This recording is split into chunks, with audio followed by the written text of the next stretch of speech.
그의 믿음으로 살리라. 예수님 믿음으로 사는 여러분이 되시기를 축원합니다. 그의 마음은 교만하여 정직하지 못하고, 우리의 마음이 교만해질 때 정직하지가 않다 그랬습니다.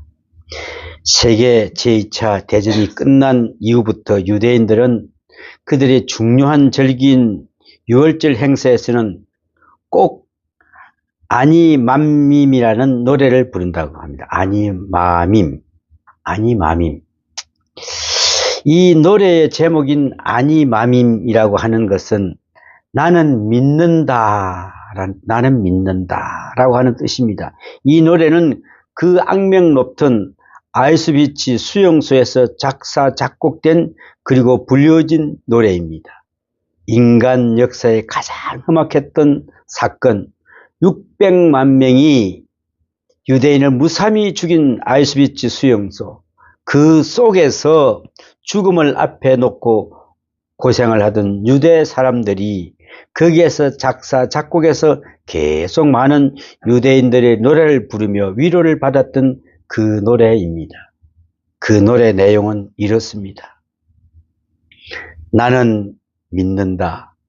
나의 메시아가 나를 돕기위하여 반드시 나를 찾아오리라는 사실을 믿는다. 그 간단한 노래 가사 속에서가 반복해서 부르는 그런 찬송입니다. 나는 믿는다. 나의 메시아가 나를 돕기위하여 반드시 나를 찾아오리라는 사실을 믿는다.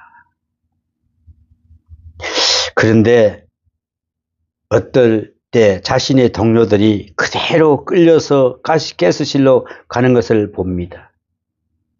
참 얼마나 두렵겠습니까? 10명씩 20명씩 짝을 지어서 가스실로 데리고 갈 때 그거는 이루 말할 수가 없습니다.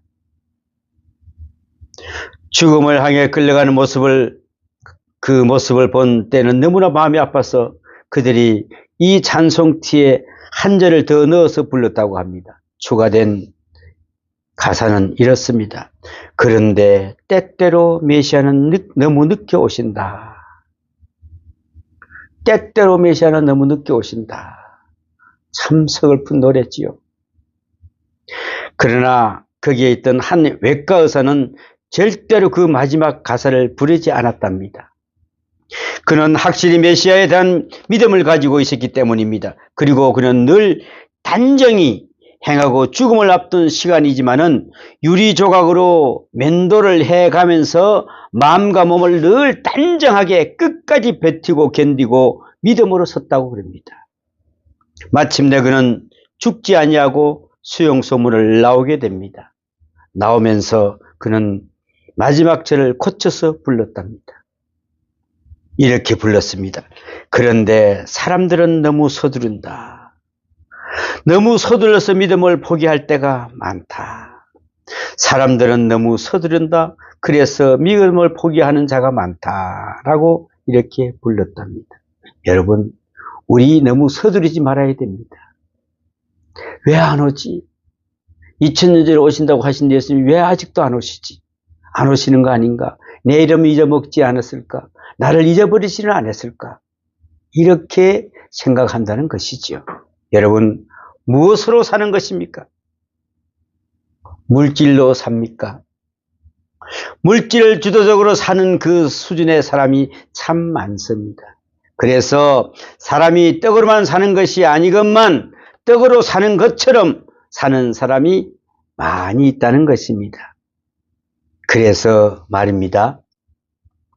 돈이 좀 있으면은 세상을 다 얻은 것처럼 기뻐하고 어쩌다가 돈이 좀 작아지고 가난하고 어려워지면은 마치 세상이 끝난 것처럼 슬퍼합니다.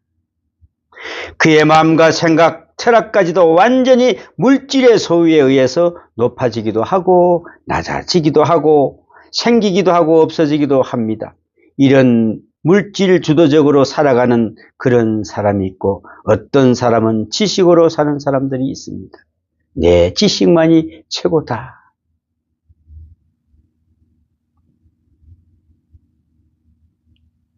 천상병 시인이 서울대학교 국문학과를 나와서 역대의 최고의 시인으로 불렸습니다마는 그 사람은 정말 돈 한 푼 없이 살았습니다. 누가 어디 가서 막걸리 한 잔 주면 거기에서 시를 한 수 읊고 정말 폐인처럼 살았습니다. 그래서 누가 물어볼 게 나는 아무것도 필요 없네. 나는 오직 그분만 있으면 되네. 항상 배우고 깨닫고 공부하고 그것을 큰 기쁨으로 알고 그리고 무엇을 좀 알았을 때에 그는 천하를 얻은 것처럼 기뻐할 뿐 아니라 지식적으로도 자기만 못한 사람을 멸시하는 취미로 삼는 사람이 있습니다. 니까지 그 얼마나 배웠어. 내가 그래도 무슨 박사야. 내가 그래도 무슨 박사인데 니가 지금 그 박사 쪼가리가 무슨 소용이 있던가요? 아무 소용없습니다. 공부를 하기 위해서 연구를 하기 위해서 박사는 필요합니다. 그런데 그걸 하기에 그리지 않냐고 무슨 박사가 어디가 소명이 있겠습니까? 또 박사가 필요한 건 또 있긴 있어요. 내가 무슨 신학교를 했는데 학위를 줘야 되는데 내가 학위가 없으니까 상대방 학위를 못 줄 때 그때는 학위가 필요합니다. 그 외에 그걸 가지고 우리가 자랑을 하려고 명함에다가 나는 무슨 박사 아무 소용없습니다.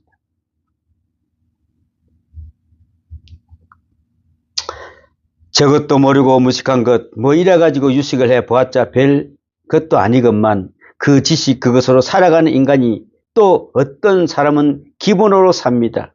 요즘 젊은이들 사람들은 자기 필로 산다면요. 탁 꽂혀야 된다면요. 감정 가는 대로 삽니다. 언젠가 제가 한번 차를 타고 가면서 갑자기 다른 라디오가 툭 튀어나왔어요. 그래서 거기 보니까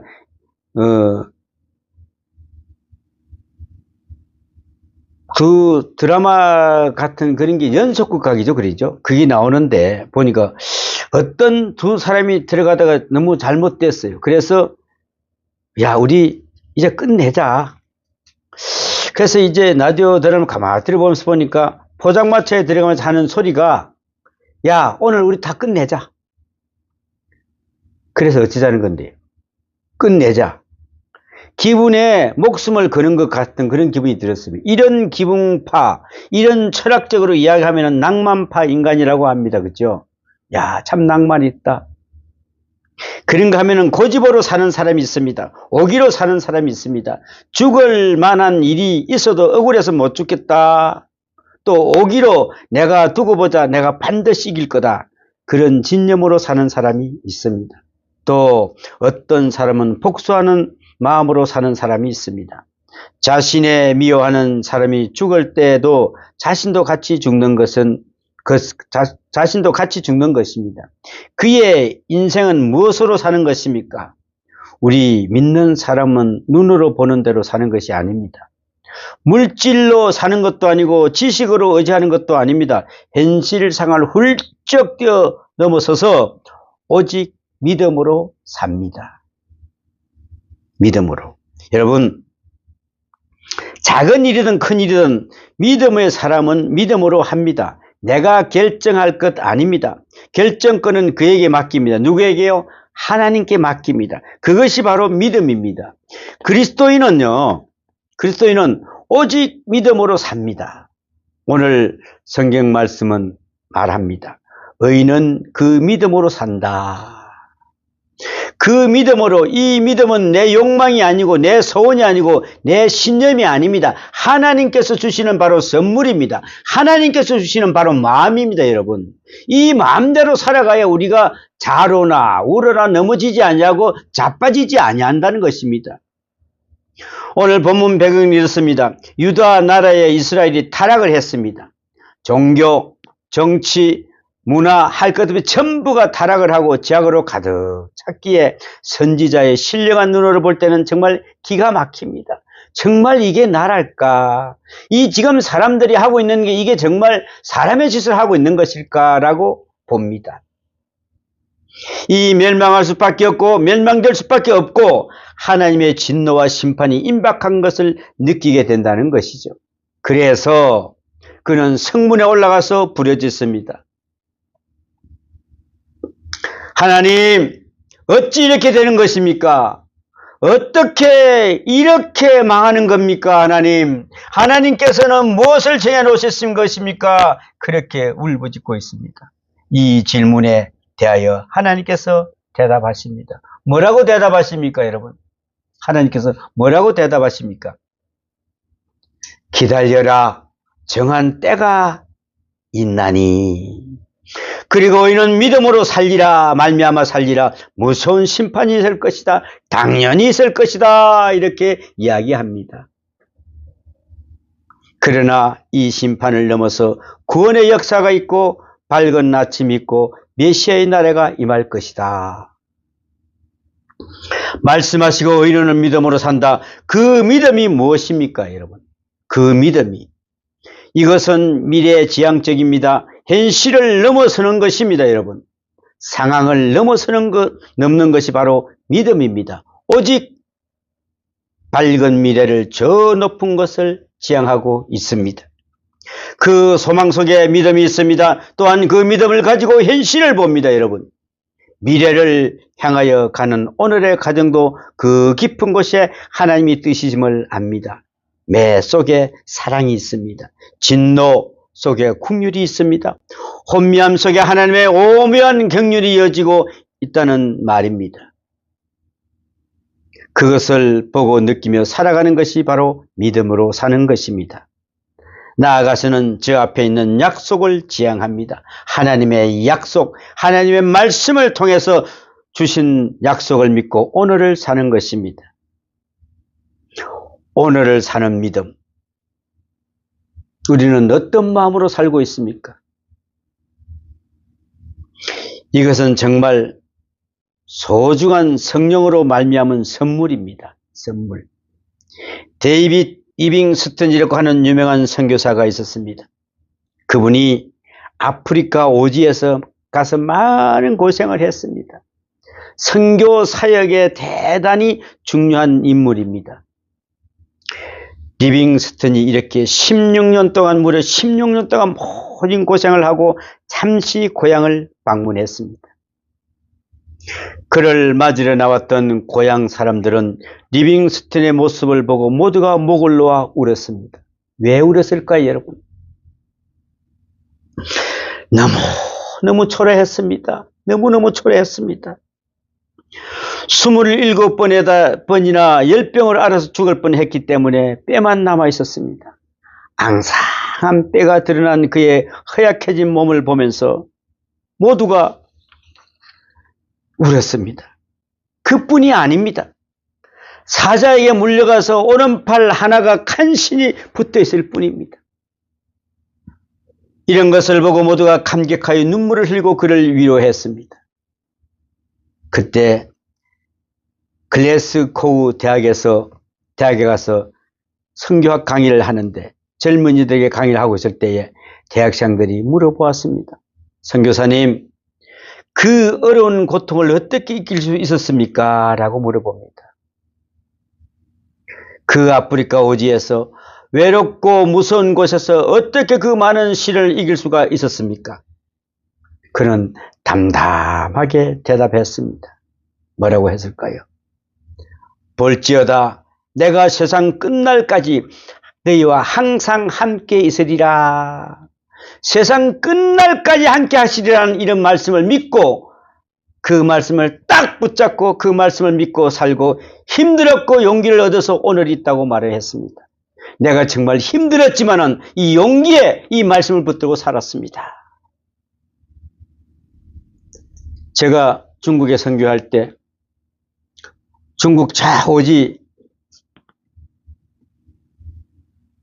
거기를 갔습니다. 신상이라는 곳인데 거기서 중국 가정에 가서 우리가 선교를 하고 밥을 먹었습니다. 그때 선교사님 한 두 분하고 저하고 이렇게 가서 밥을 먹는데, 중국 현지인들하고 밥을 먹는데 김치를 먹다가 거기에 그 마당에 앉아서 먹다가 그 김치가 땅에 떨어져 버렸습니다. 그래서 떨어진 모습을 보고 저는 그 선교사님만 쳐다봤습니다. 그랬더니 씩 웃으면서 턱 고개를 숙이더니 김치를 턱 들더니 하고 저걸 머리에 턱턱 뱉어버리고 턱 그걸 씹더라고요. 아, 그래. 선교사는 저런 마음이라 되겠구나. 그걸 내가 더럽다고 멋있다고 안 버리고 했을 때 어떻게 될까? 그런데 어저께 저쪽에 이제 강의를 하러 가는데 거기 전도사님을 한 분 만났어요. 그분도 아침을 안 먹고 온 것 같았어. 그래서 자기가 뭐 배지밀을 하나 산 적 아니 내가 살게. 그래서 계란 하나하고 배지밀 하라고 그분은 이제 커피를 한 잔 하고 그렇게 먹는데 그 이놈의 계란이 까다 보니까 땅바닥에 톡 떨어져서 그분께 다 이거 못 먹는 거다 그러면서 딱 하면 줬더니 그걸 치키 들고 화장실에 가서 탁 씻어가지고 탁 먹고 있더라고요. 그래. 우리는 예수 믿는 우리는 누굴 그걸 보면서 저거 하니까 내가 이걸 먹었을 때 내가 이거 먹는 것 자체도 누구 때문에? 하나님 일을 하는 거다. 하나님 일. 그러니까 우리는 그런 모습. 여러분들 그러면 어떻게 그 화장실 땅바닥에 떨어진 거 어떻게 버리겠어요? 씻어가 먹겠어요? 어떻게 하시겠어요? 씻어가 먹어야 되는 거죠. 아멘입니다. 그랬습니다. 오늘 데이빗 리빙스턴 오른팔 하나도 간신히 붙어있는 이런 것을 보고 모두가 감격하여 눈물을 흘리고 그를 위로했다고 합니다. 자, 여러분, 우리는 약속을 믿습니다. 하나님의 약속을 믿는 그 믿음이 바로 그 믿음입니다. 그 믿음으로 오늘을 살아가야 한다는 것입니다. 오늘 본문에 나타난 말씀은 신학적으로도 매우 중요한 말씀입니다. 의인은 믿음으로 말미암아 살리라. 의인은 믿음으로 말미암아 살리라. 헬라 원문이나 히브리어를 놓고 문법적으로 보면은 여러분 문법을 다시 한번 생각해 보겠습니다. 그러면은 두 가지로 해석이 됩니다. 하나는 믿음으로 말미암아 의인은 살리라 하는 말씀이 되고 의인은 믿음으로 살리라 하는 말씀이 됩니다.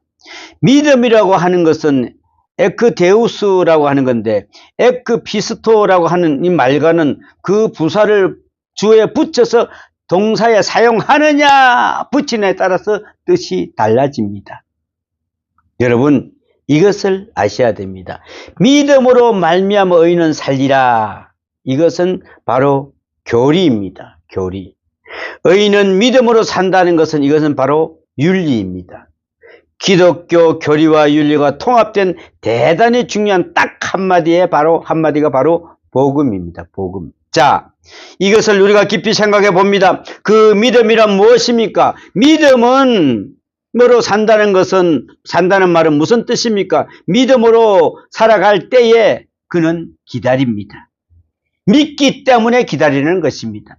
아무 불평 없이 기다립니다. 원망이 없습니다. 믿으니까 반드시 이루어질 것을 믿으니까 여유도 있고 평안함도 있습니다. 지금은 이해가 안 되죠, 여러분.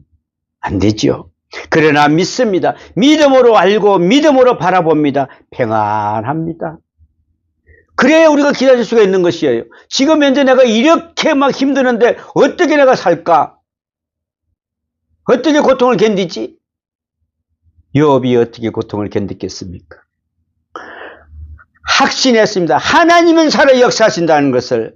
그 믿음 때문에 그 고통과 그 애절함, 그 모든 것을 다 견디고 이길 수가 있었던 것입니다. 우리의 믿음은 어디 있습니까, 여러분? 믿음으로 알고 믿음으로 바라보아야 된다는 것입니다. 여러분, 특별히 성경을 말합니다. 정한 때가 있나니, 정한 때가. 하나님께서 정한 때가 있습니다. 내 마음대로 초조해하지 마십시오. 하나님께서 정한 때가 있습니다, 여러분. 애들이 무엇을 달라고 그럴 때 그냥 마냥 선뜻 내줄 수가 없지 않습니까? 그 아이들이 쓸 수 없는 무직인데, 쓸 수 없는 장난감인데 어떻게 주겠습니까? 때가 있습니다. 기다리라. 기다려야 합니다. 그때에 갔어야 그의 손을 들을 수 있다는 것이지 아무 때나 달란다고 아무거나 줄 수가 없지 않겠습니까? 하나님께서 정한 때가 있습니다. 그것이 언제이든 때가 있는 것만은 사실이고 또 믿고 기다려야 할 것입니다. 기다린다고 하는 믿음, 하나님의 지혜와 하나님의 능력과 하나님의 사랑과 하나님의 경륜을 간절히 믿고 온유 겸손하게 기다리는 것입니다. 또 하나는 먼저 가본 미래에 사는 것입니다. 지금 내가 이 시점에 있지만은 먼저 가봅니다. 내가 지금 젊지만 늙은 상태를 한번 생각해 봅니다. 내가 지금 여기에 있지만 저 길을 생각합니다. 사도 바울을 한번 보십시오. 우리 주 예수의 날에 너희가 우리의 자랑이 되고 우리가 너희의 자랑이 되는 것이다 그랬습니다. 그는 벤지마다 그날에 그리스도의 날에는 계속을 강조하고 있습니다. 그 날이 반드시 있을 것이요 그 날을 생각하면 거기서부터 오늘을 생각합니다. 먼저 가보고 그 미래에 의해서 오늘을 생각한다는 말입니다. 그러므로 믿음으로 사는 사람은 다른 사람이 못 듣는 말을 듣습니다. 여러분, 다른 사람이 못 보는 것을 봅니다. 믿음으로 봅니다. 다른 사람이 느낄 수 없는 것을 느낍니다. 그러므로 사도 바울은 빌립보 감옥에서 죽을 지경으로 매를 맞고도 정신을 차리면서 찬송을 불렀습니다. 그 신비한 기쁨은 누구도 헤아릴 수가 없습니다. 오직 그만이 할 수 있는 일입니다. 믿음을 가진 사람은 그만의 지식이 있었습니다. 그만의 기쁨이 있었습니다. 다른 사람이 듣지 못하는 음성을 들으면서 삽니다. 들려집니다. 그것이 바로 믿음입니다. 또한 믿음으로 살아갈 때에 현실 사건 하나하나가 다 의미가 있습니다. 버려진 사건이 없습니다. 내가 실수했던 성공했던 잘못했던 간에 누구를 만났던 모든 사건 하나하나가 다 의미가 있다는 것입니다. 오늘을 위해서 있는 일입니다. 다음을 위해서 있는 일입니다. 에스더가 유명한 말을 하지 않았습니까? 모르드게가 에스더에게 하는 말입니다. 내가 항우가 된 것이 바로 이때를 위함인지 어떻게 알겠느냐? 어떻게 에스더가 왕비가 될 수 있었겠습니까? 될 수 없는 처지입니다. 왜요? 그때 그 아이는 부모들이 없습니다. 하나님은 그렇게 해서 세워놓으셨습니다. 여러분, 순간순간이 다 중요한 의미를 가지게 되고 하나님의 신실함을 체험하게 되고 약속한 분할 성취되는 것을 경험하게 되는 것입니다. 하나님의 사랑을 실증하면서 살아가야 된다는 것을 알 수가 있습니다. 아메리칸 인디언 추장 하나가 어느 날 한가한 시간에 손자, 손녀들을 앞에 놓고 이야기를 하는데 재미있는 이야기를 하고 있는데 보니까 어린아이들이 마음속에도 고민과 갈등이 있습니다. 그 아이들이 고민하는 것을 보고 할아버지는 이렇게 말합니다. 사람들이 마음에는 언제나 늑대가 2마리 있단다. 늑대가. 그런데 늑대 1마리는 아주 악한 늑대로서 화를 잘 내고 질투하고 시기하고 거만하고 거짓말하고 교만하고 아주 못된 늑대 1마리가 있고 또 1마리의 늑대는 기뻐하고 평안하고 사랑하고 소망을 주고 인내를 주고 아주 온유 겸손한 그런 복스러운 늑대 2마리가 있단다. 자, 이 2마리가 항상 싸운다. 항상 싸운다고 했더니 아이들이 가만히 있다가 그래요? 내 마음에도 늑대 2마리가 있어요. 아이들이 그러라는 거예요. 그 다음에 한 아이가 묻기를 할아버지의 마음속에도 늑대가 있나요? 그럼 있지. 2마리나 있지. 한 아이가 물었습니다. 할아버지, 그런데 어느 늑대가 이겼나요? 2마리가 싸워서 누가 이겼나요? 이렇게 물어보는 것이었습니다. 여러분은 뭐라고 이야기를 하시겠습니까? 할아버지가 빙그레 웃으면서 이렇게 말합니다. 내가 먹이를 주는 놈이 이겼지. 여러분은 어느 늑대에 먹이를 주십니까? 좋은 늑대의 먹이를 주고 있습니까? 아니면은 못된 것에다가 관심을 두고 거기에 먹이를 주고 있습니까? 내가 먹이를 주는 대로 그 늑대가 이긴다고 아주 지혜로운 대답을 했습니다. 여러분, 분명히 잊지 말아야 합니다. 의심은 죄입니다. 의심하지 마십시오. 누가 이럴 것이다를 가지고 절대로 이야기도 하지 마십시오. 이렇게 했다 이 이야기도 하지 마십시오. 그러나 사람은 의심은 죄가 아닌 줄 압니다. 내가 의심했는데 그게 무슨 죄일까? 그럴 수도 있지 뭐. 의심이 마음속에 좀 지나가는 것인데 무슨 죄가 되겠나 해서 죄인 줄 몰라도 회개도 안 합니다. 그러나 의심이 쌓이고 쌓여서 모든 악의 근본이 된다는 사실을 아시기 바랍니다. 의심하지 마십시오. 에덴 동산에서 지은 죄가 바로 의심이라고 하는 죄입니다. 의심. 그러므로 의심은 원죄의 속성입니다. 원죄의 속성이 바로 의심입니다. 의심, 불신의 씨가 되어서 모든 죄를 유발하는 것입니다. 여러분, 우리 이것을 잊지 마시기 바랍니다. 그러므로 우리는 바른 믿음을 세워야 합니다. 하나님의 심판을 믿고 진노를 믿고, 그리고 보십시오. 저 앞에는 구원을 믿고 약속을 믿고 나가야 한다는 것입니다. 여러분, 아는 것이 있습니까? 아는 대로 진실하십시오. 모르는 것이 있습니까? 믿고 따라가십시오. 보이는 것이 있습니까? 거기에 충성을 다하십시오. 보이지 않는 것이 있거든 믿고 순종하십시오. 의인은 오직 믿음으로 살리라 했습니다. 여러분, 캄캄합니까? 주님의 약속을 믿는 여러분이 되시기를 축원합니다.